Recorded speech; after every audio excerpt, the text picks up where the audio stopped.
Hi, I'm Divya. 2019ல வந்து first time DSOF join பண்ணேன். Conceive ஆனதுனால டிஸ்கண்டினியூ பண்ணிட்டு இப்போ 2024ல மறுபடியும் ஜாயின் பண்ணிருக்கேன். இங்க வரதுக்கு முன்னாடி ஒரு கிளாஸ் போனேன் ஆன்லைன் கிளாஸ்ல. சோ அதுல கவுன்ஸ் தைக்க கத்துக்கிட்டேன். சோ அதுல எப்படின்னா இந்த ஸ்கர்ட் ஏ லைன் அந்த செப்பரேஷன் சொல்லி கொடுத்தீங்கல்ல, அதுல நம்ம பண்ணோம்னா இந்த இடத்துல அவங்க சொன்ன மாதிரி பண்ணா பயங்கர சுருக்கமா கசாமுசான்னு வரும். இங்க ஒரே ஒரு ஸ்மால் டிப் தான், அந்த notch makes a lot of difference to finished gowns.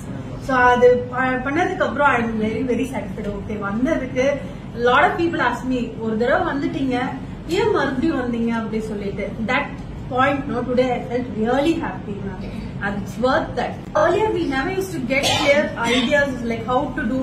வீட்டுக்கு போனா ரொம்ப கன்ஃபியூசிங்கா இருக்கும். ஏன்னா நம்ம சரியா கூட பாத்துருக்க மாட்டோம், சரியா கூட கவனிச்சிருக்க மாட்டோம். சுத்தி நின்று எல்லாம் பேசுவாங்க, அவங்க சொல்றது கேட்காது ஒழுங்கா.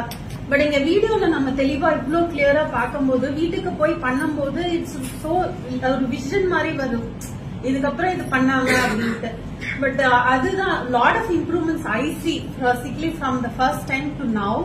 இப்ப நம்ம வேஸ்ட் பேண்ட நீங்க தூக்கத்துல கூப்பிட்டு கேட்டீங்கன்னா கூட நம்ம பர்ஃபெக்டா தைக்கிற அளவுக்கு we have stitched it 3-4 times. அந்த மாதிரி lot of improvements are there. 2019 பேட்ச்ல ஒரு வெரைட்டி ஆஃப் ஸ்கர்ட் தான் படிச்சோம்.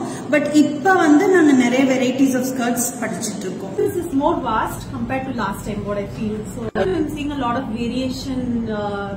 Earlier we didn't have variation, so whatever was done in the class, now we have to think and then do the paper pattern, everything at home and come, which as designers is a very good thing because we get to try new designs by ourselves without the teacher's help at home.